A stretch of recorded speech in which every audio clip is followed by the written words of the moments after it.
Olá, sejam bem-vindos a mais um episódio do GovCast, o seu podcast sobre governos. E o nosso convidado hoje é o deputado estadual aqui do Paraná, Alisson Wancher. Seja muito bem-vindo, deputado. É um prazer receber você aqui no GovCast e a gente agradece você pela sua presença aqui. Tá, joia. Obrigado pelo convite, Vitória, a Priscila.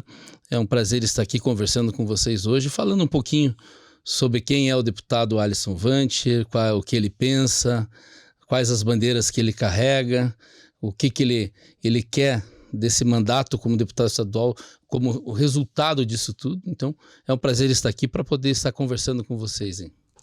Perfeito. E antes da gente começar, a gente tem um presente aqui do GovCast para te entregar. Foi feito com muito carinho pela nossa artista, né? Com certeza, com muito carinho. Muito obrigado. Muito obrigado, Olá. Olha lá, olha que foto especial. A patroa tem que estar, né? Tem que estar junto sempre. Pra você obrigado. Deixar lá no seu gabinete, lembrar da gente. Pode deixar, muito obrigado mesmo. Deputado, vamos começar conhecendo um pouco mais a tua trajetória pessoal, saber um pouquinho mais da tua história. Você é nascido em Curitiba, mas cresceu na Fazenda Rio Grande, é isso? Isso mesmo, nasci em Curitiba, aí me elegi vereador na Fazenda Rio Grande aos 18 anos. Fui 3 vezes vereador na cidade, onde fui presidente da Câmara, pude assumir também a prefeitura. Então, tudo isso nos trouxe o gosto pela política, né? De você poder ajudar os outros, de você poder fazer alguma coisa diferente. Então, vem desde lá.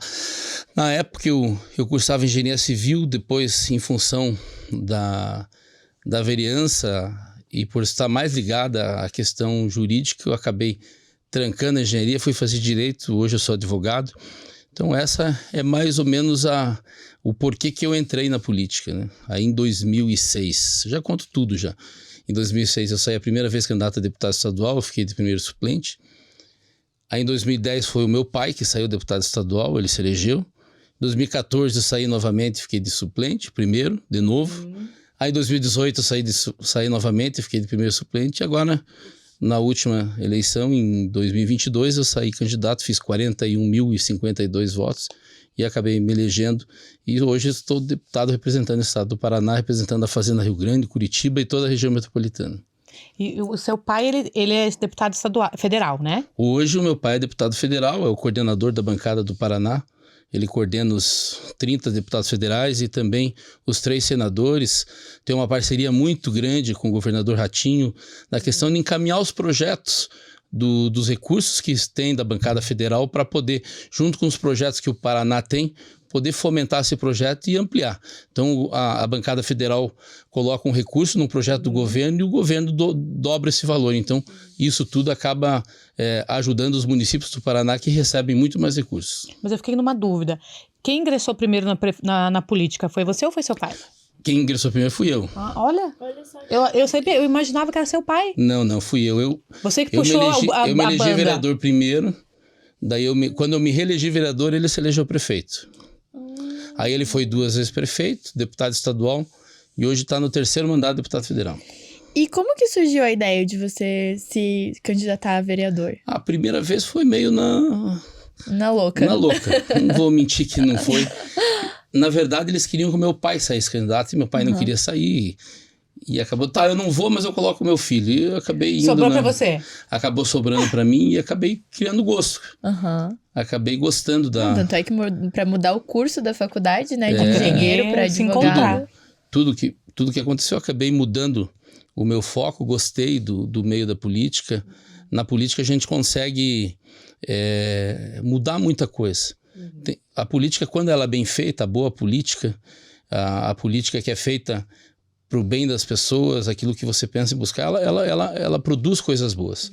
Então é importante, as pessoas às vezes escutam muita coisa ruim, mas a grande maioria das pessoas que estão lá são pessoas que estão trabalhando corretamente, que estão trabalhando sério, que querem ver a sua cidade crescer, querem ver a cidade evoluir, querem ver as pessoas poderem, dentro das suas cidades, terem os seus atendimentos, ter os serviços públicos prestados.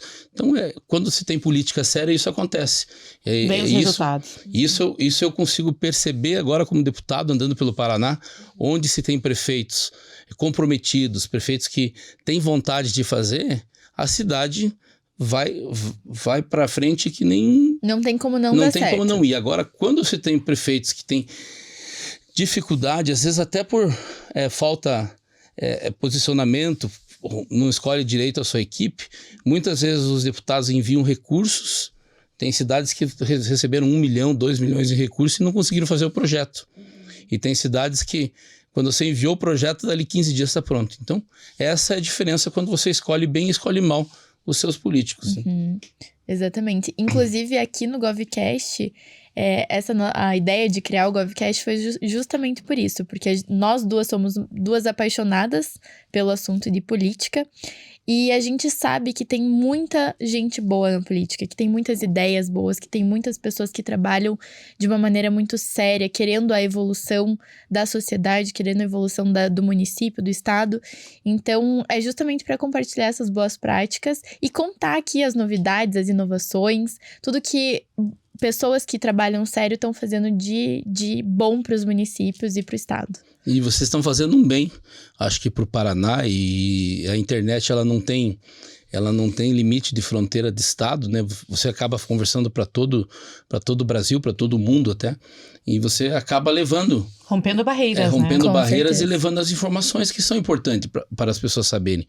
Hoje mesmo eu pude ir até a Sanepar, acompanhando um prefeito que é o prefeito que mais fez questão de saneamento rural no Paraná, em número se for comparar por habitante, ainda mais ainda. Por quê? Porque ele é um prefeito comprometido, um prefeito que busca, que corre atrás e cobra o deputado e vai lá na Sanepar. Ele me ligou das últimas semanas umas 10 vezes. Então, o prefeito bom é aquele prefeito que incomoda mesmo. É claro, o prefeito bom é aquele que corre atrás, aquele que busca o seu direito, busca... Incomoda no bom sentido, no né? bom Porque sentido. porque você não pode ficar acomodado. Não é uma questão de incomodar, é uma questão de estar lembrando. Porque em casa, com os nossos filhos, aquele que mais incomoda é o que mais ganha. Uhum. Porque ele fica tanto no teu pé, tanto entrando no chato, tanto fazendo... Tá, vai. Você fala, pelo amor de Deus, resolve o problema, porque... E você tem 3, né? Eu tenho 3. 2 moças lindas, por sinal, caprichou, hein? Tem que caprichar. Puxaram a mãe. E um menino também lindo, parabéns. Família linda. Eu tenho 2 meninas e um menino. Uma de 22, outra de 20 e um menino de 19. Nossa, 17, são todos desculpa. grandes já. 17, o meu menino tem 17. Você foi pai jovem, né? Fui. Tudo começou cedo na tua vida na política. Tudo cedo. E tua família, ela apoia bastante o teu trabalho? Porque assim, apoia, você viaja, a gente sim. acompanha, e você roda mais que notícia ruim, como diz o ditado popular, né? Você tá sempre num município diferente, uma hora você tá aqui, e isso acho que é muito importante. Demonstra que realmente você tá exercendo o teu papel da melhor maneira possível. E é importante também saber como que é pra tua família isso, se ela apoia. Não, ela apoia assim. Quando assumiu o compromisso, a família assume junto, né? Nós, na política, nós abrimos um pouco mão de estar em casa.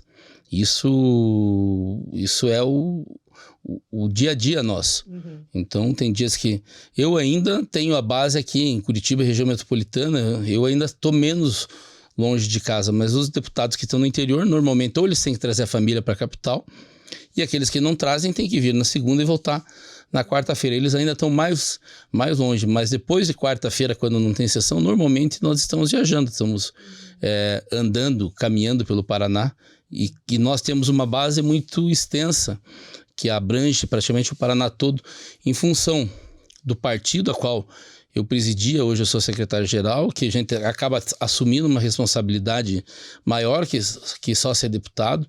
Também a questão da bandeira, que eu tenho a questão da bandeira do autismo, que é uma questão que ela rompe as barreiras dos municípios. Então, eu tenho pessoas no Paraná inteiro que às vezes nos chamam para conversar sobre o assunto, para falar, fazer simpósio, conversar com as famílias atípicas. levar, às vezes, a informação, tentar buscar uma solução para um problema que essas famílias enfrentam, que é de você, muitas vezes, quando consegue ter um diagnóstico, ter o laudo, você buscar as terapias, buscar o tratamento, ter acesso a elas. Então, tudo isso acaba abrangendo que o meu mandato ele se expande pelo Paraná todo, porque a bandeira ela não tem bandeira de município, né? Ela tem uma bandeira geral do estado do Paraná, e nós temos buscado atender todos que conversam, que nos acessam, que falam conosco, indo até eles muitas vezes eles vêm até nós, mas nós tentamos atender da melhor maneira possível, né? E a demanda acaba aumentando, né?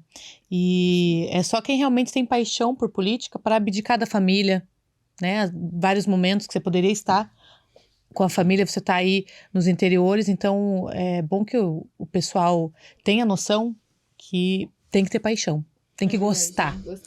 Tem que gostar, e nós somos municipalistas também, né? O municipalista, às vezes as pessoas pensam esse nome, o que é esse nome diferente aí que eu não sei o que é. Um deputado municipalista é que busca atender aquilo que o município precisa. É aquele que olha para o município e fala, é no município que as pessoas vivem. As pessoas não vivem no estado, elas não vivem na nação, elas vivem no município. É no município que elas têm que ter o atendimento à saúde, é no município que ela tem que ter atendimento na educação, que tem que fazer infraestrutura na frente da sua casa, que precisa ter acesso às questões de ação social quando for necessária, aos programas do governo que atendem essas pessoas que hoje às vezes não têm acesso, não têm comida. Então, as coisas acontecem no município, e nós temos uma questão da divisão do recurso, que os municípios eles ficam prejudicados, porque nos municípios que as grandes arrecadações acontecem, que as empresas estão instaladas, que as pessoas consomem, e esse recurso sobe para o governo federal. Uma parte volta para o governo do estado e uma parte menor vem para os municípios, e todas as dificuldades, todas as necessidades acontecem no município. Aí o recurso que ele tem muitas vezes não dá conta de se fazer tudo e se fazer investimento, de se fazer as obras que são importantes, aquelas obras estruturantes que a cidade precisa. Então é necessário que o deputado federal, que o deputado estadual, através das emendas que se tem, se coloquem emendas para que esses municípios possam fazer as obras que muitas vezes eles não conseguiriam se não tivesse um apoio externo. Então essa ajuda que o governo do estado dá e que o governo federal dá através dos deputados é muito importante para poder que as obras aconteçam. Porque às vezes o arroz com feijão ele consegue fazer com o recurso que ele tem, mas o arroz com feijão a população não vai se satisfazer, porque não vai evoluir. Ela vai conseguir evoluir quando você ter isso. E nós só vamos mudar essa realidade quando se tem uma reforma tributária realmente que repense toda essa forma de arrecadação. E isso também mostra a importância do deputado estar nos municípios, né? Porque uma coisa é você ficar aqui na capital, que é uma realidade, e outra coisa é você ir conhecer os outros municípios, que aqui acho que 80% dos municípios do Paraná são municípios menores, né? Sim, municípios a grande pequenos. maioria. A grande maioria abaixo acho que de 6 mil, 5 mil, né? Isso. Então, assim, é uma realidade completamente diferente. Como que você vai saber o que destinar para cada cidade, sendo que você não conhece aquela realidade, né? Isso, quando nós estamos lá, nós conseguimos olhar a realidade de fato. Então, o prefeito pede, a população mesmo cobra. Então, nessas nossas andanças pelo Paraná, muitas coisas que nós colocamos nas nossas emendas foi de conversas com prefeitos, com vereadores, às vezes com cidadãos mesmo, de falar, olha, nós precisava uma praça aqui, precisava que alocasse um recurso para poder ter um campo sintético. Então, às vezes, dentro da necessidade, nós conseguimos estar colocando para as pessoas já dentro daquilo que ela está pedindo. E como você falou, eu não sei o número correto, se é 70%, se é 80% são municípios menores, mas nós, da Assembleia Legislativa, junto com o governo do estado, nós lançamos, acho que foi o Alexandre Cury que falou aqui, que foi Assalto Novo, Vida Nova. Foi um do governo do estado, junto com recurso que a Assembleia Legislativa economizou, que os deputados deixaram de gastar, e esse recurso foi alocado para essas cidades, e até 7 mil, 5 mil habitantes, 6 mil habitantes já foi todos os municípios atendidos. Agora está atendendo até 15. Isso. Até 15 mil habitantes, todos vão ficar totalmente assaltados. Muito legal a sua área urbana. Então, iniciativa. é por isso que nós gostamos de fazer política, porque a gente consegue ver o resultado. Consegue também propor leis, discutir. E não só um resultado interno, mas para o Brasil todo, porque o Paraná ele é um estado modelo, né? É uma vitrine. Hoje nós temos que até parabenizar o governador Ratinho, porque o estado do Paraná tem sido um estado pujante, um estado que tem se identificado como o melhor porto público que tem, considera o melhor porto entre públicos e particulares do Brasil.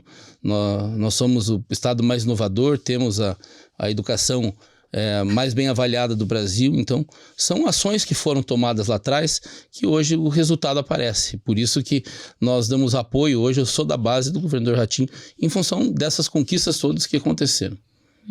E foi, acho que, uma conquista com o esforço de todos, né? Claro. É um conjunto. Inclusive, esse projeto que o Alexandre, né, o deputado Alexandre já falou pra gente, que você tá reafirmando, é um compromisso firmado entre os deputados e o governador. Um só não ia conseguir fazer isso, né? Então, é muito legal ver que também, todos estão trabalhando partido, juntos. né? Exatamente. Isso mesmo.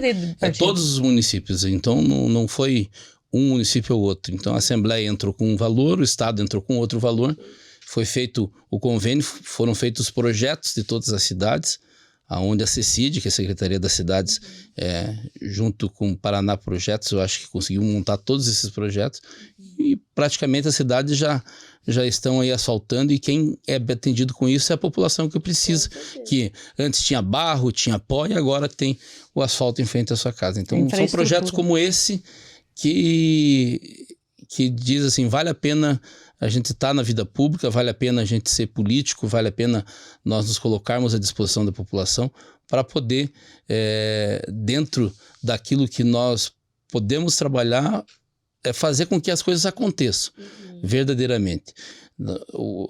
Quando eu assumi o mandato de deputado estadual, é até bom contar porque eu sou municipalista e tenho a bandeira a questão do autismo, né? A primeira coisa que eu fiz foi criar o Bloco da Neurodiversidade. O Bloco da Neurodiversidade é uma questão que debate o autismo, debate o TDAH, debate a dislexia, todos esses transtornos do neurodesenvolvimento que são coisas muito novas. Não são novas, mas novas para as pessoas, né? Sim, se você pensar 4 anos atrás, 3 anos atrás, às vezes as pessoas nunca tinham escutado falar. Não. E hoje a pessoa, qualquer coisa, eu tenho TDAH, eu tenho isso, se auto-diagnóstico, né? Eu, por exemplo, já fiz isso.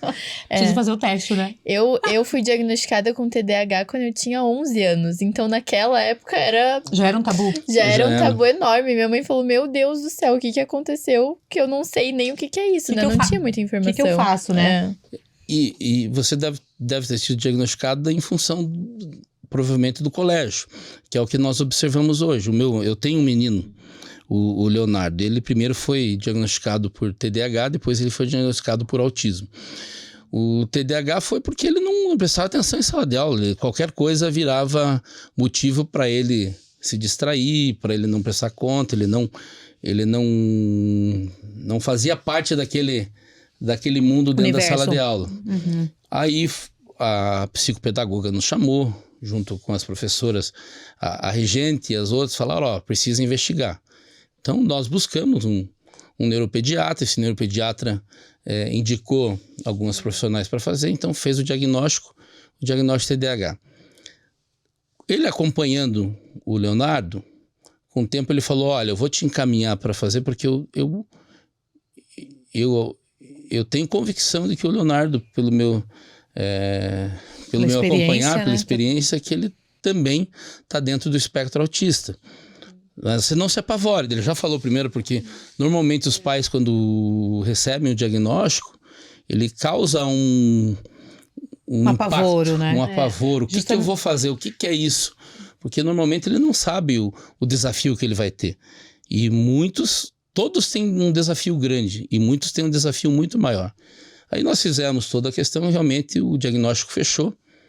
Ele já vinha fazendo terapia já, pelo TDAH, pelas coisas que ele precisava tratar e continuou fazendo. Hoje, resumindo toda essa questão, ele tem 17 anos, ele tem uma independência, ele consegue se sentir parte da onde ele está.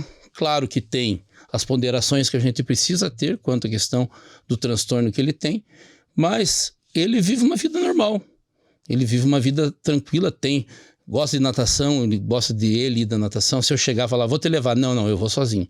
Ele tem a rotina dele também. Tem as questões que, às vezes, a minha mãe falava, não deixa ele sozinho, tira ele de lá, bota ele com os outros correr. E o neuro falava, se ele quer estar no canto dele, deixa ele no canto dele. Se ele quer ficar quietinho, tem que respeitar deixa ele, a hora que ele quiser ele vai estar. E é isso que hoje ele faz. A hora que ele quer estar no meio de todo mundo, ele está no meio de todo mundo. A hora que ele chega num lugar que o barulho incomoda, que ele tem que se preservar daquilo, se ele não tem o fone, ele já sai. Pai, eu vou ali só porque está me incomodando, eu vou sair. Então, ele acabou fazendo a sua autonomia. Mas isso, claro, dentro de um trabalho da família, dentro de um trabalho de terapia, dentro de um serviço que tem que ser feito. E quando nós entramos como deputado, a gente vê que a maioria das pessoas não tem acesso a isso. Não. A maioria das pessoas, na verdade, muitos que recebem o diagnóstico recebem um presente, um laudo de autista, e aí o que eu faço? Eu preciso buscar os tratamentos, as terapias. As terapias são uma fortuna. As terapias são muito caras e o poder público está muito atrasado na questão de oferecer esse tipo de serviço para a população. Então, é uma das bandeiras que eu tenho conversado com os prefeitos, que os prefeitos são aqueles que têm condição de dar o apoio mais rápido. Às vezes nós não vamos conseguir o ótimo, que é realmente, vai lá, coloca uma TO, coloca psicóloga, coloca fono, coloca todos os profissionais que são necessários para fazer essa terapia multidisciplinar, e cada um vai precisar de uma coisa, não existe autista igual a outro autista. Tem níveis, cada um, né? Não é nem um nível. O nível de apoio é o nível da pessoa que ela precisa de ajuda. Então, quando fala em nível de apoio 1, nível de apoio 2, nível de apoio 3, é que se ele precisa de alguém para acompanhar para ir no banheiro, precisa de alguém para ajudar a se alimentar, se ele tem condição, às vezes, de fazer. Então, uns precisam de apoio de um jeito e outros precisam menos. Mas não é nem isso. Dentro do nível 1 de apoio, dentro do nível 3 de apoio, se você pegar 2 crianças, ou 2 adolescentes, ou 2 adultos, eles são diferentes. Então é algo que ainda tem que ser muito debatido, tem que ser muito discutido, e nós só vamos conseguir mudar a percepção da sociedade quando nós criarmos a empatia.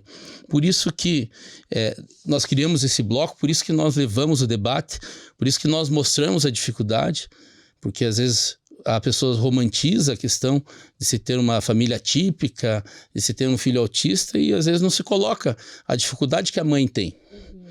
E às vezes a mãe ela foi abandonada pelo marido porque não aceitou ter um filho autista e deixou ela sozinha cuidando. E ela não pode trabalhar, que ela tem que ficar com o filho. Aí ela só tem o BPC. O BPC é uma mixaria que dá por mês. Então, tem uma realidade, um problema social muito grande e que precisa ser enfrentado. E nós estamos discutindo isso. E digo assim, na Assembleia nós conseguimos aprovar o Código Estadual da pessoa que está dentro do espectro autista. É o primeiro Código Estadual do Brasil, onde nós temos toda a legislação numa legislação só. Uma legislação moderna que foi debatida com a sociedade, foi debatida com as entidades que tratam do assunto. Nós conseguimos aprovar muita coisa boa, garantir muitos direitos. Claro que você tem que abrir mão de algumas coisas. Chegou no final, o governo... É normal, o governo, isso aqui não dá, isso aqui não dá. Dentre algumas coisas nós batemos o pé, outras nós temos que...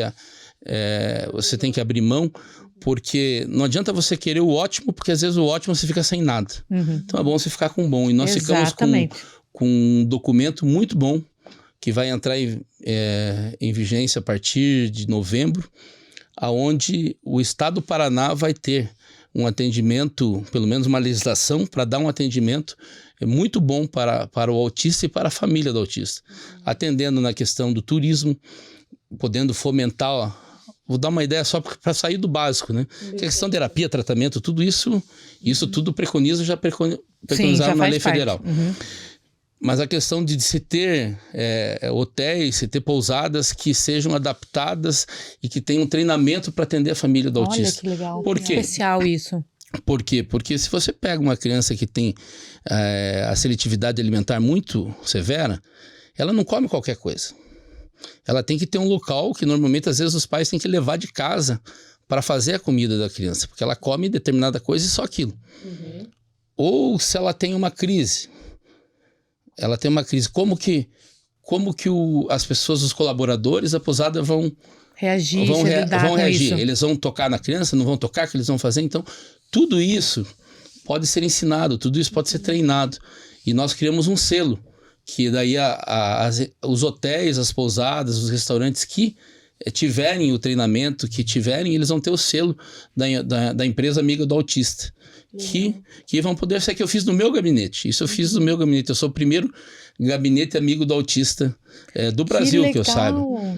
Porque eu fiz junto com o Instituto Onda, que eles foram lá treinar, e eles conversaram com os nossos colaboradores, com as pessoas que trabalham comigo, explicando e às vezes dando detalhes que você verifica no dia a dia. Então, vamos supor, tá numa fila de mercado.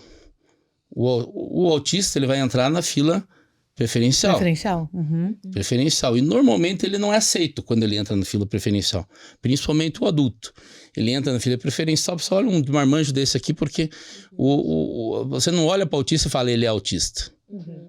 Dificilmente, só na questão mais severa, na questão que você olha, você percebe, mas normalmente você não vai identificar ele só no olhar.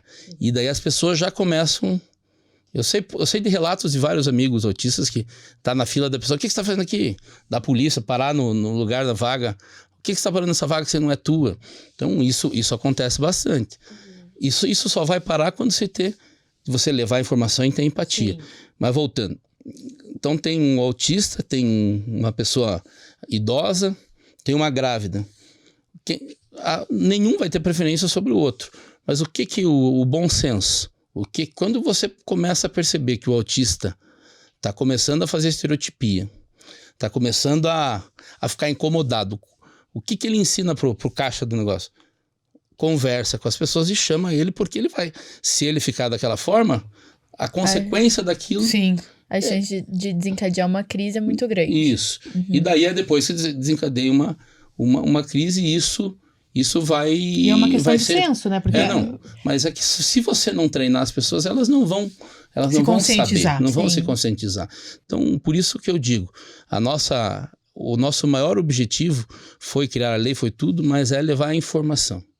Porque as pessoas com informação, elas começam a se colocar no lugar do outro, começam a ter empatia, começam a ver realmente o que é a dificuldade de estar numa família típica, de se ter um autista na família, e não daqui a pouco muitas vezes falar que agora virou moda, agora que a gente já escutei bastante, agora virou moda, agora qualquer coisa é autista. Então é por isso que é interessante nós levarmos a informação, porque quando se leva a informação, as pessoas se preocupam. E amanhã ou depois, essa pessoa pode passar por alguma situação, vir a ter, né, um filho que precisa. Então, se todo mundo se ajudar e apoiar essa causa, a gente vai ter um futuro muito melhor para o pessoal que tem esse aspecto, né? E até um relato que eu verifico, tem muitos prefeitos nos chamando o nosso gabinete para ajudar, para que eles consigam iniciar um trabalho para atender os autistas, as pessoas com TDAH, para cuidar da saúde mental das pessoas, que também entra nisso. E eu fico contente porque isso é resultado de trabalho, resultado de fala. E quando se fala em eleições agora, o que eu falo para as famílias de autistas, as entidades, agora é hora de vocês procurarem os seus candidatos a prefeitos das suas cidades. Vai verificar no plano de governo o que ele tem voltado para isso. O que ele tem voltado para montar um núcleo de tratamento, de terapia, de ter locais especializados, se eles estão pensando nisso, se eles não estão pensando nisso, se não estão, desafie eles a pensar, porque agora é a hora de você, depois que você elegeu o prefeito, aí o que ele falou que ia fazer, ele já falou. Sim. Então é importante que se posicione e fale com os candidatos, e eu tenho visto vários desafiarem, chamar os candidatos para debate. Olha, porque quando se junta várias mães autistas, principalmente mães, os pais também. Que elas passam, né? Os pais também, mas quando se junta várias mães autistas, rapaz do céu, são várias leoas. São leoas. Sai de baixo. São leoas. E elas chamam, enquadram mesmo, conversam. E agora tá no momento que o político precisa de voto. E tá no momento de você falar, olha, você vai ter direito ao nosso voto se você ter um trabalho voltado aos autistas, você investir nisso. É uma mudança de pensamento das pessoas. Eu não cultural, vou gastar com isso, eu vou investir nisso, porque você investindo nisso, você vai ter lá na frente, com certeza, um cidadão que vai se sentir parte daquele mundo, vai se sentir parte daquele local. Eu queria até tirar uma dúvida contigo, deputado. Esse diagnóstico, quando ele é feito ali num período precoce, né? No aluno, ali na escola, o tratamento, ele surte mais efeito? Claro. O diagnóstico precoce, ele... É importante. Não só o diagnóstico e a terapia. Já, consequentemente, do início da tratativa. E a medicação. Então, tratamento. O tratamento, a terapia e a medicação. Então, e as escolas hoje, você vê que estão se... As escolas... Os municípios, né, os prefeitos, estão fazendo algo voltado, estão se movendo para ter pessoas capacitadas a identificar? As escolas são os locais mais preparados hoje. Claro que às vezes está muito aquém do que devia estar, mas é o que está mais próximo, é o que mais consegue identificar, é o que tá com o alerta ligado. É dentro da escola que a maioria dos diagnósticos acontecem, que eles percebem dentro da sala de aula, hoje eles têm um conhecimento, eles sabem sobre o assunto, eles conseguem identificar, aí passa para uma segunda fase. Municípios que daí tem, Curitiba tem, por exemplo, para você dar sequência, para buscar o diagnóstico, buscar um médico, depois os terapeutas que precisam estar passando para você fechar o diagnóstico. Fechou o diagnóstico, aí você entrega para a mãe, teu filho é autista e tá aqui, é isso mesmo. Daí a mãe se desespera, porque aí ela vai acessar os serviços públicos para poder buscar a terapia e não tem. A grande maioria dos municípios do Paraná não tem só particular. Para você ter uma ideia, terapeuta ocupacional hoje virou artigo de luxo. Até no particular, hoje elas estão cobrando consultas, elas estão ganhando muito bem e elas não estão querendo estar. Então os municípios muitas vezes buscam o profissional e não conseguem. Não conseguem credenciar para poder estar atendendo, não conseguem contratar, porque o que ela está ganhando dentro do consultório é muito mais do que eu pagaria. E eu não vou recriminar o profissional. Sim. O profissional médico, neuro, porque um neuropediatra ele tem que ter feito 5 anos de neuro, mais 3 de pediatra, no mínimo 8 anos para se formar depois que se formou, né? 6 de medicina, neuro acho que é mais 3, no mínimo 11 anos de estudo. Para você virar um neuropediatra. Então, é muita coisa. É muito tempo. Eu entendo que também é um momento que ele também quer ter o seu retorno financeiro. Uma das coisas que nós colocamos e nós entendemos que pode ajudar muito, principalmente os municípios do interior, é ter a telemedicina. Porque pela telemedicina você consegue acessar um profissional em qualquer lugar do Brasil. Então, aí você consegue credenciar para poder estar atendendo. E não é o ideal. O ideal, é claro, é ter o atendimento, mas quando você não tem o ideal, você tem que buscar pelo menos o básico para poder iniciar esse tratamento. Ter algum norte, né? Saber o que fazer, porque... E a lei ela foi aprovada esse ano. Ela vai entrar em vigência agora em novembro. É uma lei estadual. É uma lei estadual, mas para ela realmente... tomar corpo e ser implantado ao total vai uns 4 anos, 5 anos, como foi a Berenice Piana, foi uns 4, 5 anos para ela ter, que é a lei federal, né? Para ela poder realmente ser implantada no Brasil. E a nossa lei da mesma forma. Mas nós estamos no caminho certo, acho que você tem um rumo, né? Quando você pega o poder legislativo, todos os deputados assinam um código. Você junta toda a legislação que fala sobre o assunto. Apresenta a proposta das entidades, os deputados apresentam propostas, qualquer cidadão podia entrar no site e apresentar, e você tira desse documento, desse universo de ideias, um documento para atender aquela comunidade. Eu digo olhando no olho das pessoas que lutam pela causa. Eles estavam contentes, felizes, porque não foi só uma promessa. Foi um debate longo, foi uma conquista de 1 ano de debate, onde começou em abril do ano passado e nós conseguimos aprovar em abril desse ano. E conta pra gente como que funciona esse bloco da neurodiversidade dentro da ALEP, da Assembleia. O bloco da neurodiversidade foi uma proposta minha para criar. Ele é um instrumento para que nós possamos fomentar e levar as informações da questão da neurodiversidade.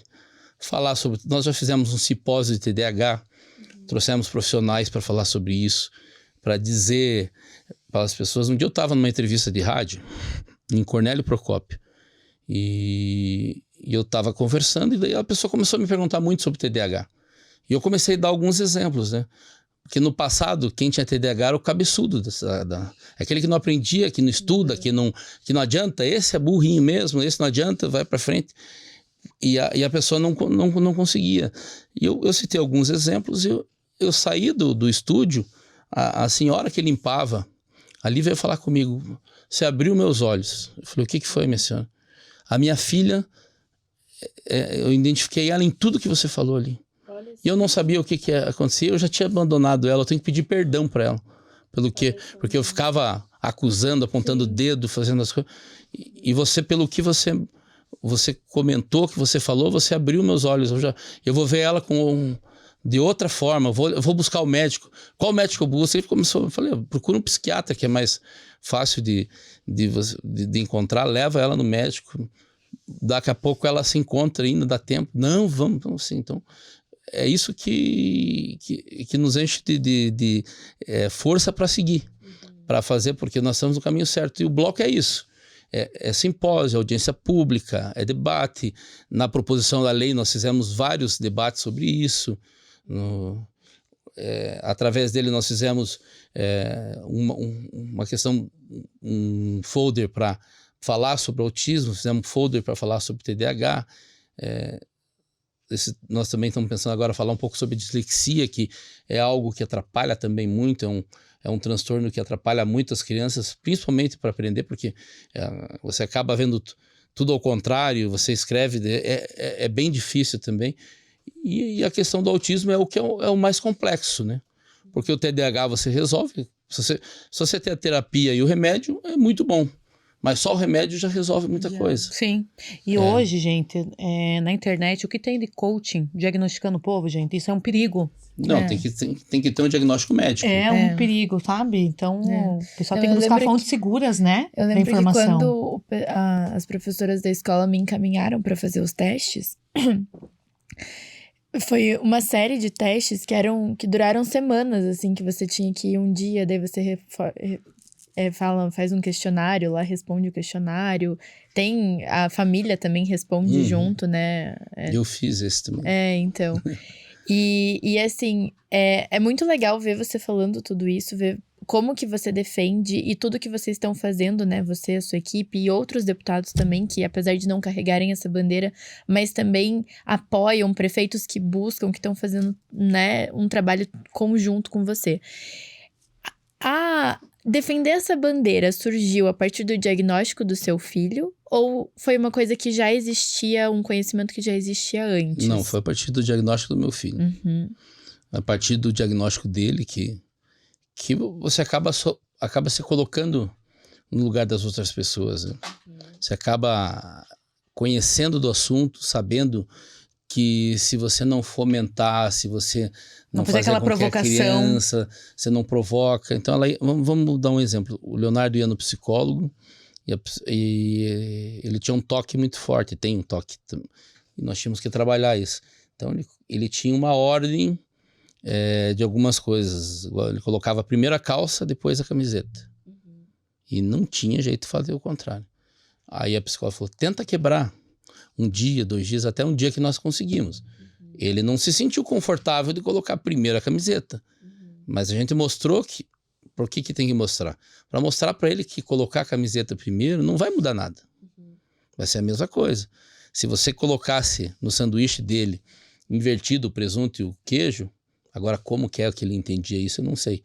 Mas se tivesse invertido, ele não comia. Então também tem... Sério? É a questão do toque, é a questão do autismo. A questão do autismo tem... Quando tem seletividade alimentar, ele come a batata do McDonald's. Se você fizer outra batata, ele não come.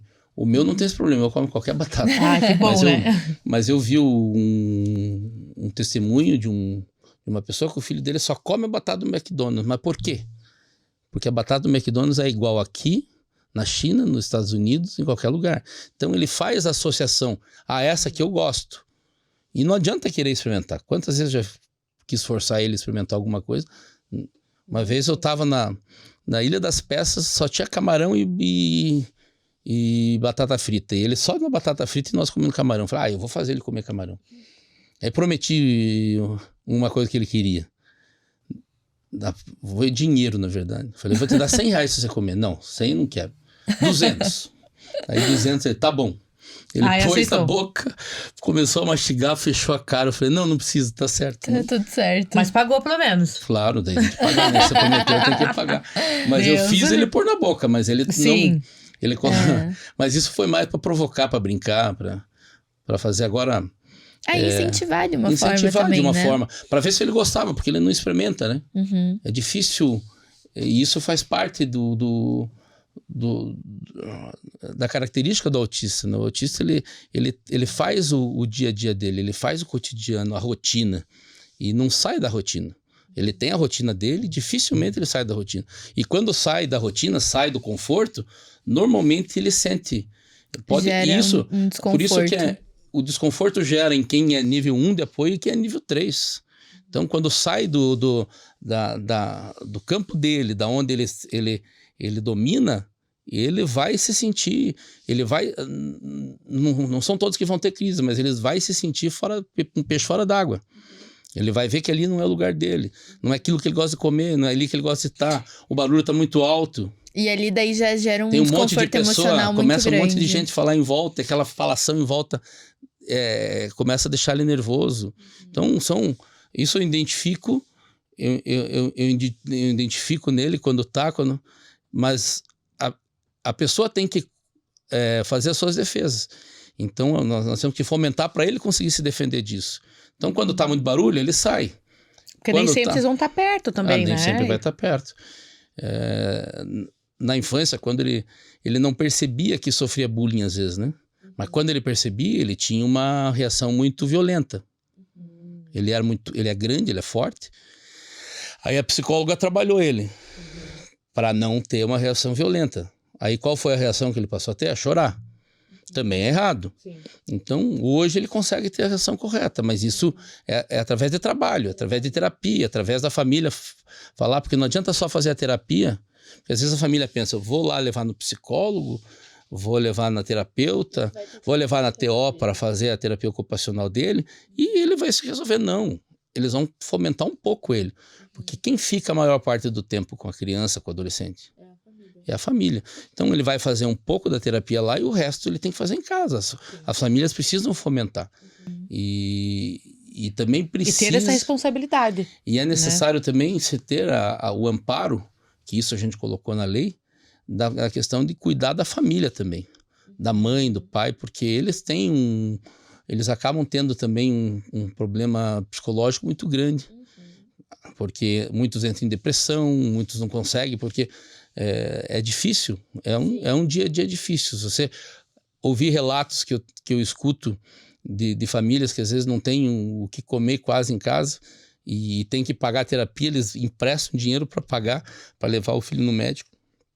Então, às vezes o desafio é tão grande que eles acabam acumulando uma coisa muito forte na família. Então, é preciso cuidar da família também, porque a família típica, ela sofre muito com isso. Com certeza.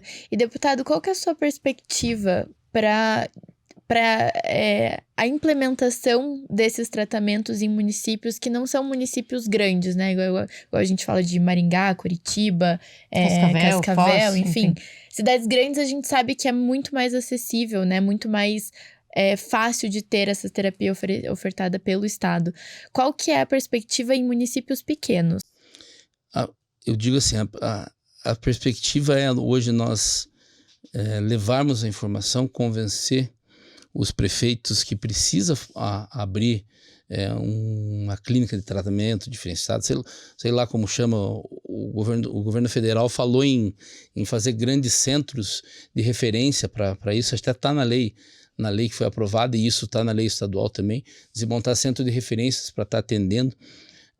Mas o ideal é que seja atendido no município, porque se você pega uma criança que já vai para uma terapia, já tem uma dificuldade de se ambientar, tem dificuldade de conversar, e você pega essa criança e leva 100 quilômetros dentro de um carro, leva 50 quilômetros dentro do carro, ela vai demorar... Já chega um estresse, né? Quantos minutos ele vai demorar para ele... Se ambientar.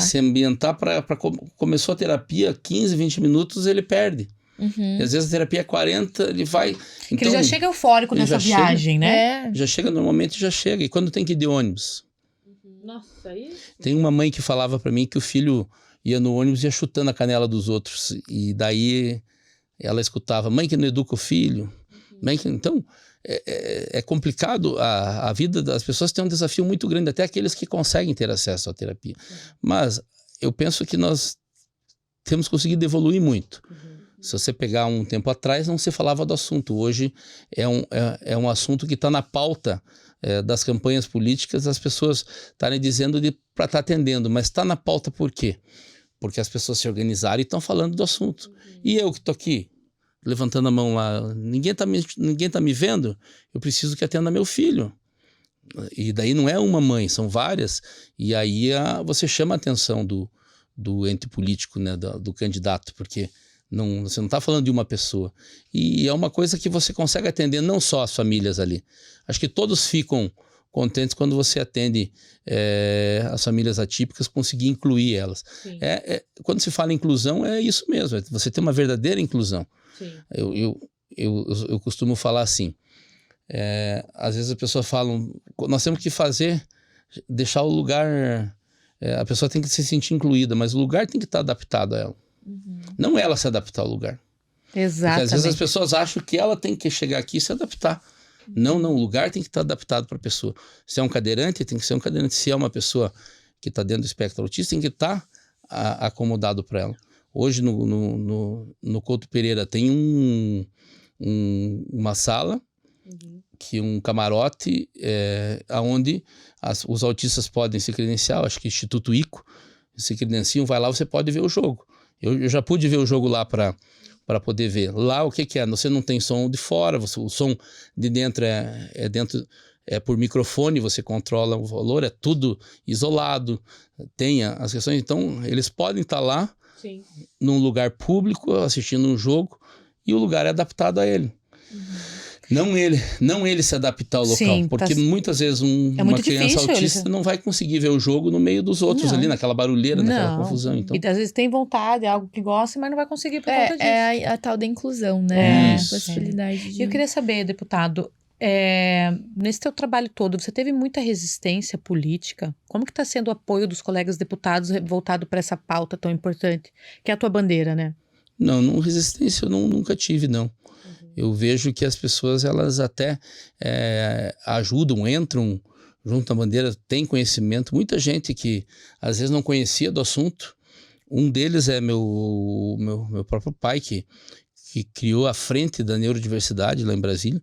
Ele era uma pessoa que não tinha muito conhecimento do assunto.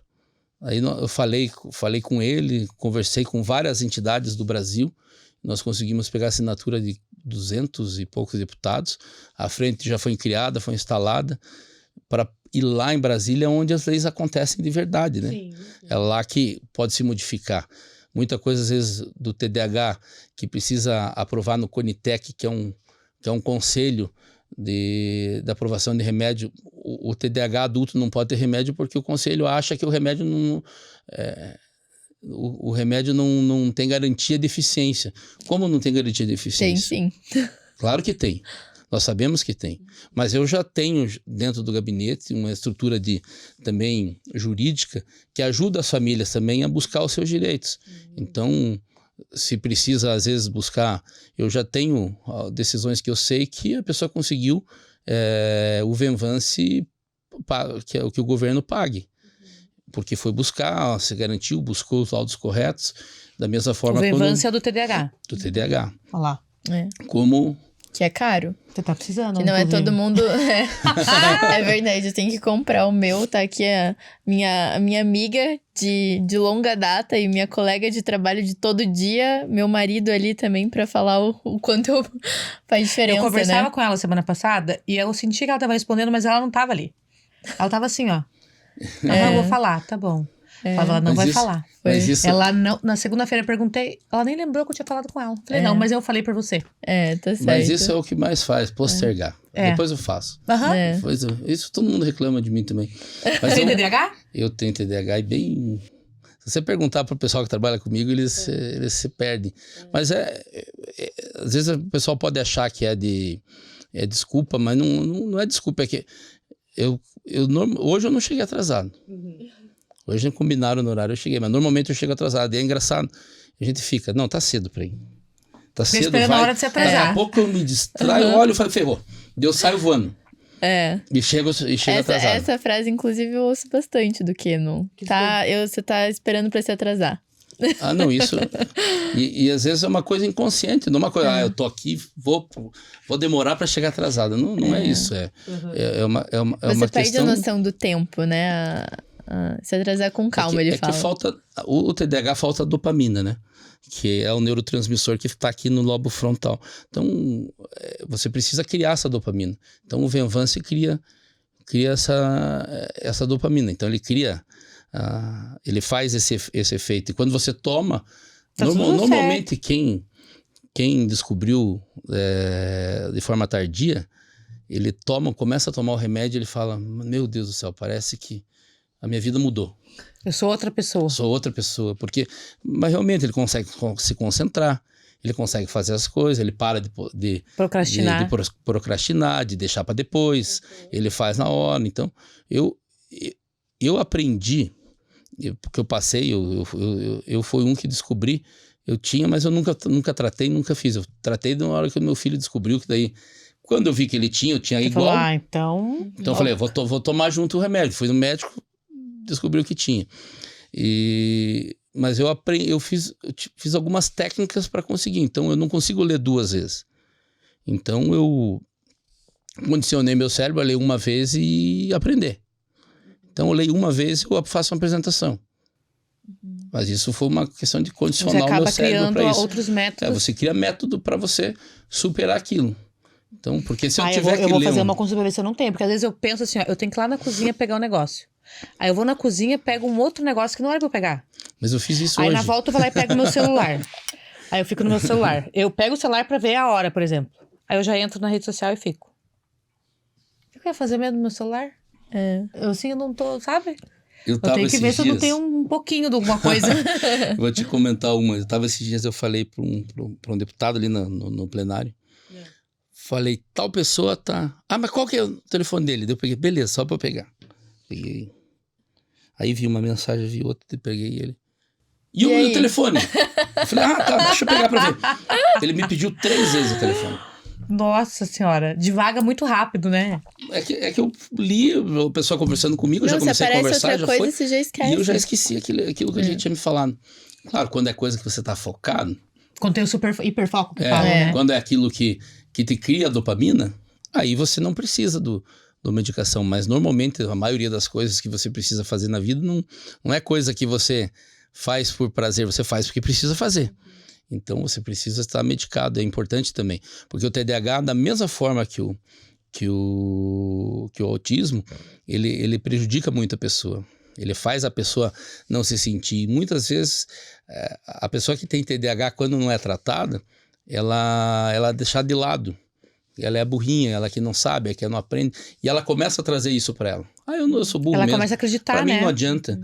igual, quantas pessoas você conhece que começa uma faculdade, 6 meses, o cara chega animado, não, porque é isso que eu quero, achei.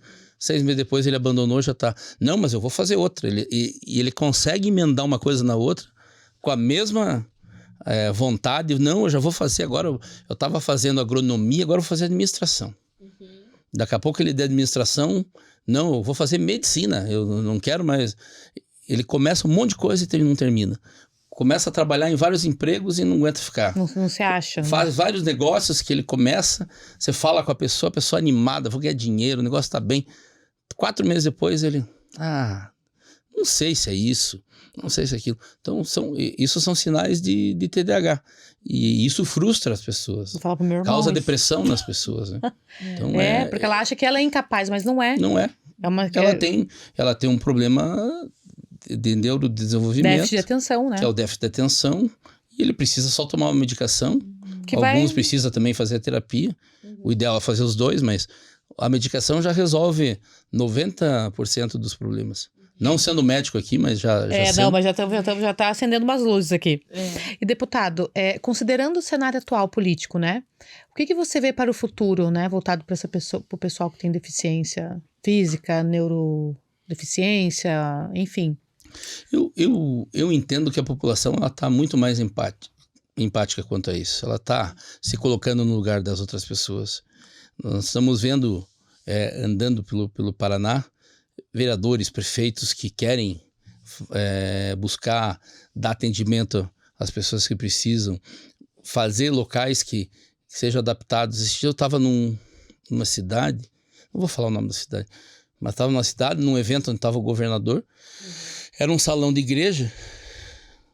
Agora foi semana passada.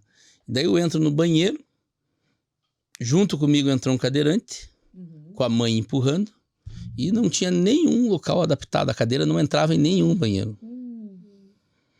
E aí é aquela coisa de você pensar, né? Eu tô aqui, posso fazer meu xixi normal e a pessoa não tem condição. A mãe estava entrando para dentro, tentando pegar ele. É um constrangimento tão grande que eu penso assim, e todos que entraram no banheiro ficaram constrangidos da mesma forma. Não constrangido por ele, constrangido pela situação. Da pessoa não ter um local apropriado para fazer o xixi dele, para conseguir ir no local. Então é uma situação complicada. E o que eu penso é que as pessoas já têm isso, né? Como as coisas estão sendo faladas, estão sendo mostradas, estão sendo divulgadas, as pessoas começam a observar. Quando você chega num lugar e não tem local adaptado para entrar... Já começa a doer pelo pessoal, né? Você já começa a doer pelo pessoal. Como que a pessoa vai chegar até lá, se ela usa cadeira de roda?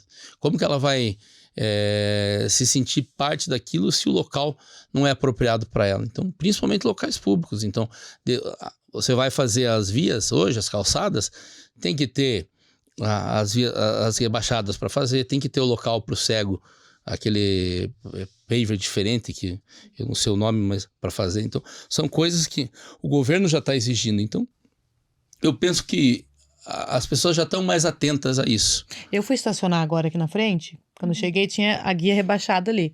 Eu não deixei na frente, falei, não vou deixar, vai que tem um cadeirante que precisa passar. Então, já começa a ter uma conscientização. É automático, né? É automático. Isso mesmo, essa consciência que é de falar, que é das semanas. Às vezes fala, mas por que ter o Abril Azul para falar do autismo? Mas o Abril Azul já trouxe muita informação para poder as pessoas que não vivem o autismo, não tem na família o autismo, saibam o que acontece. Busquem saber informação. Então, porque lá você fala sobre o assunto, você diz o que acontece, as famílias dizem aquilo. Mas hoje, quando eu vou em algum lugar que eu pergunto, alguém aqui tem um conhecido ou alguém na família que tem o diagnóstico dentro do espectro autista, olha, dificilmente alguém não tenha hoje. Então, quando você começa... As pessoas estão se descobrindo agora com tanta informação que está vindo. Você começa, eu estou falando da questão do autismo, da questão do cadeirante, da questão do cego. Então, toda essa questão, a inclusão envolve tudo isso, né? E é importante também não se ter diferenciação, porque tem alguns lugares que eu vi mães brigando de autistas que não queriam liberar o local, o negócio de a credencial de pessoa com deficiência, portador com deficiência, para autista. Porque o autista consegue andar. Meu Deus, que O absurdo. autista tem condição de se locomover, então não precisa estar perto. Mas hoje Mas a lei daí- federal equipara, né? O autismo é uma Equipara. deficiência. Equipara, mas daí tem uma resolução, não sei de qual órgão, que daí um interpreta de um jeito, outro interpreta de outro. Eu estou falando aqui de Curitiba, não estou falando de outra cidade. Aqui em Curitiba eles estavam negando para as famílias autistas pararem no local da pessoa com deficiência. Algumas pessoas conseguiram, porque mandei advogado junto, foi lá, fez um escarcéu, daí quando começa a fazer um escarcéu, Aí vai, né? aí eles fazem, mas eles têm uma resolução do COTRAN, eu acho que é isso que diz que não pode, porque a pessoa pode andar, ela tem uma deficiência, mas é uma Meu Deus, deficiência que não é absurdo. física, e eles querem que seja física. E o símbolo da cadeirinha não tem nada a ver com a deficiência física, é a pessoa com deficiência. Sim. Então, são questões que ainda precisam... De ajustes. Avançamos muito. Mas tem Mas muito ainda trabalho tem pela coisa de frente. ajuste. E que bom E que por tem um isso que é deputado bom- tão envolvido, E por isso que é né? bom também, nós colocamos lá, de ter daqui a pouco um símbolo da pessoa com autismo.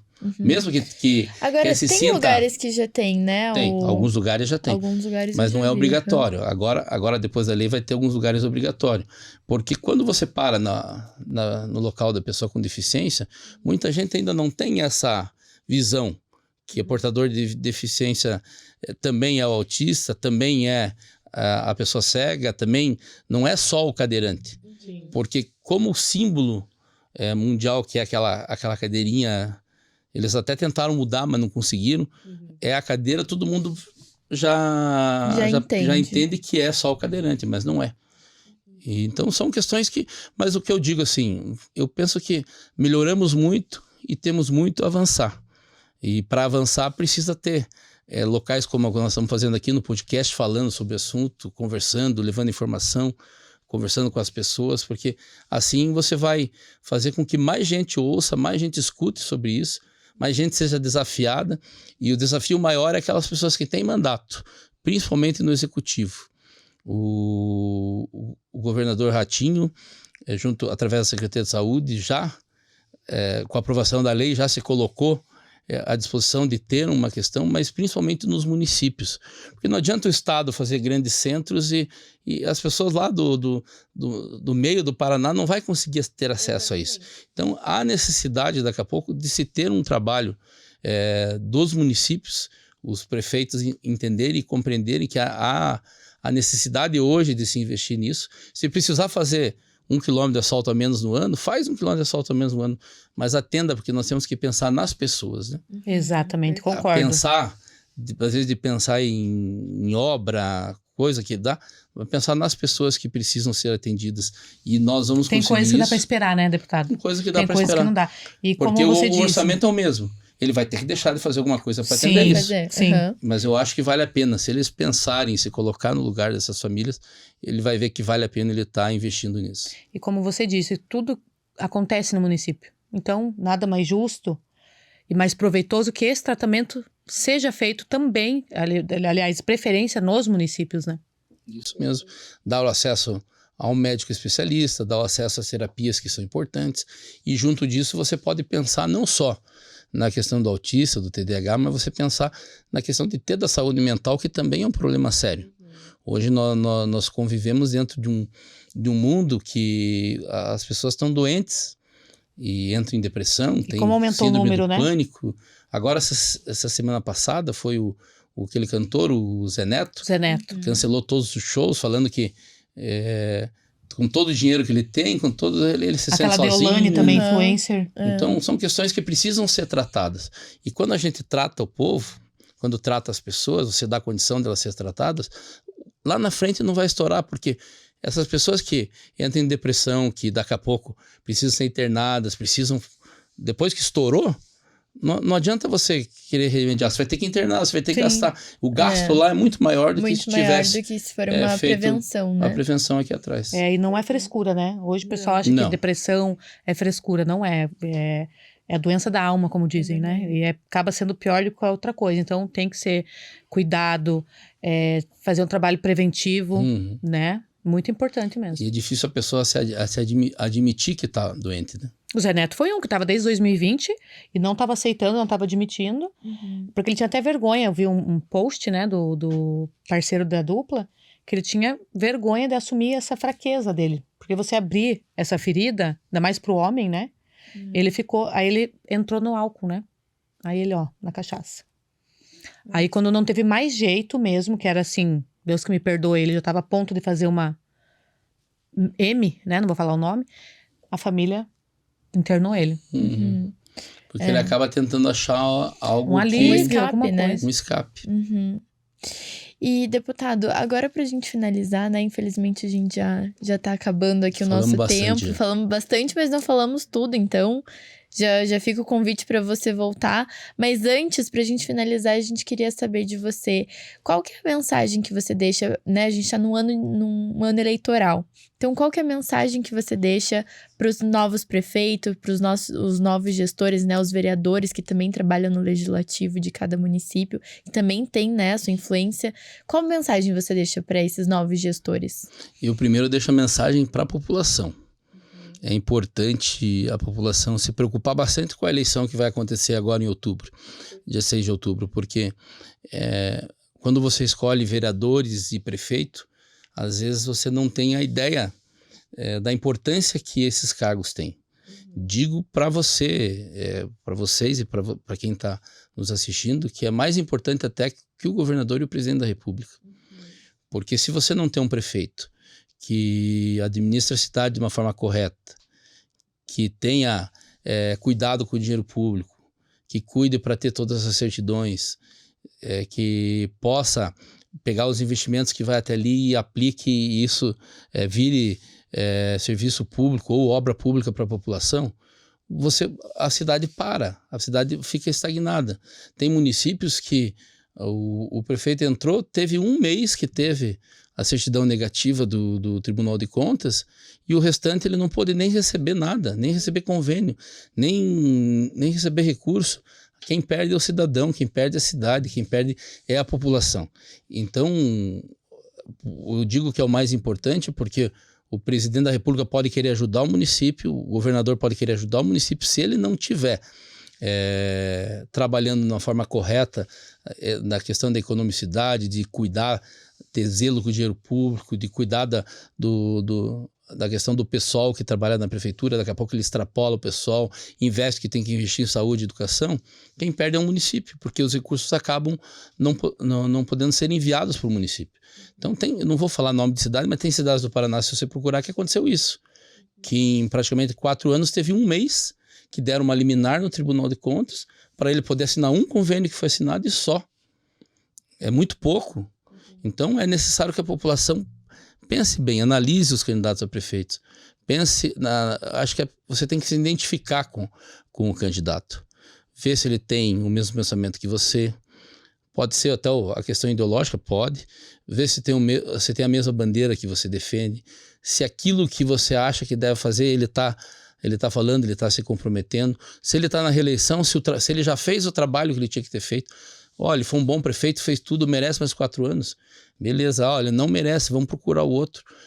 Tentar discutir sobre as pautas que sejam importantes, estarem no plano de governo. Se você identificou, é o que eu falo para as mães dos autistas, falando, se não está dentro, vá conversar, vá discutir. E muitas delas falaram que o candidato a prefeito se comprometeu. E você não precisa ter lado, você vai nos dois. Tem 2 candidatos, vai nos dois. Você tem que defender a tua família, né? Aí, claro, depois que os 2 são comprometidos, você pode escolher o que você acha melhor. E aquelas pessoas que estão indo para ser vereadores e prefeitos, eu penso que tem que ter, acima de tudo, pensar no cuidado do dinheiro público. Acho que o cuidado de você vai ser um servo da população. De você gostar das pessoas, gostar do povo, saber que você vai ter um desafio durante 4 anos e tem muita gente que vai depender do que você está fazendo lá na Câmara Municipal e ali na Prefeitura. Então, é importante saber da responsabilidade, que não é uma coisa, vou ganhar para prefeito, é uma disputa, ganhei a eleição. Mas aí que o desafio começa. O desafio de você fazer aquilo que você disse que ia fazer, cuidar da população e, além de tudo, você gostar disso. Porque muita gente, às vezes, trata o povo lá e eu aqui, né? Eu acho que a pessoa tem que gostar de povo, gostar de gente, De verdade. de ver as pessoas, de gostar de verdade, se colocar no lugar das pessoas, porque daí esses são os políticos que vão fazer a diferença. Então é o que eu penso, é o que eu tenho dito até para as pessoas que saem candidatos, que nós apoiamos, que antes de qualquer coisa, se colocar no lugar do outro. Porque quando você se coloca no lugar do outro, você vai fazer o melhor que você pode. Muito bom. E hoje as pessoas estão conectadas, né, deputado? Então, elas estão vendo tudo, estão fiscalizando, estão por dentro. A política mudou muito aí nos últimos anos, então o pessoal tem acompanhado. Então, quem realmente quiser estar à frente, tem que cumprir aquilo que ele está prometendo, que ele está se propondo a fazer, né? Porque o pessoal está de olho. O nível sabendo de que é um conscientização desafio. tá muito É um maior. desafio. É um desafio, não é fácil ser prefeito hoje. A pessoa tem que pensar 1, 2, 3, 4, 5 Você vai estar ali vezes. na linha de frente, Porque não vai é estar na fácil. linha de frente, vai ser cobrado por muita coisa, mas se você se colocou à disposição, a população votou, você tem que assumir isso e entender que você precisa atender aos anseios que a população tem sobre você e superar. Eu penso que quando você tem prefeitos que superam isso, como tem prefeitos que são meus amigos que estão terminando 8 anos de mandato com 90% de aprovação, aí se você chegar nesse ponto, você pode ter certeza que você cumpriu aquilo que foi proposto para você e a população aprovou aquilo que você fez. Né? É verdade. Perfeito. Mas, deputado, foi uma honra, um prazer ter você aqui conosco, até pra gente saber um pouco mais dessa pauta, Exatamente. dessa bandeira, porque eu já vi com pouco que você comentou aqui que vai muito além do que a gente acha que é. Perfeito. E fica o convite para as portas do GovCast, tá sempre aberta, para você trazer as novidades, falar. A gente tá junto contigo nessa pauta e a gente quer ser parceira, com certeza, de disseminar essa informação aí. Tá, joia, Priscila, Vitória, obrigado pelo convite e por abrir esse espaço para nós debatermos um pouco sobre isso.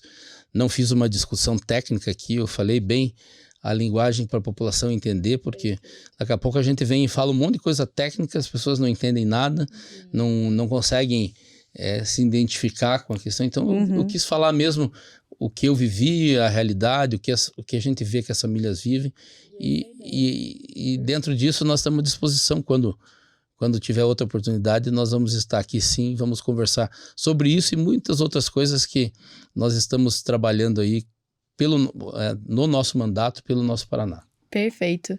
Muito obrigada pela sua presença, igual a Pri já falou, né? Foi um prazer te receber. E o GovCast fica sempre de portas abertas para você, para sua equipe, né? Pro trabalho que vocês estão realizando aqui no Paraná. Um belíssimo trabalho, por sinal. É Parabéns. verdade. Tá, joia. Obrigado, Pri. Obrigado, Victória. E conta conosco aí para uma próxima vez. Obrigada. Com certeza. E para você que está acompanhando, muito obrigada por estarem conosco em mais um episódio do GovCast. Aproveita para comentar, curtir, se inscrever no nosso canal, tá e bom? compartilhar também. Compartilha com o vizinho, com a mãe, com o papagaio, com o cachorro, porque essa informação aqui tem que ser disseminada e muito. Um beijo, tchau! Fiquem ligados no próximo episódio. Até mais.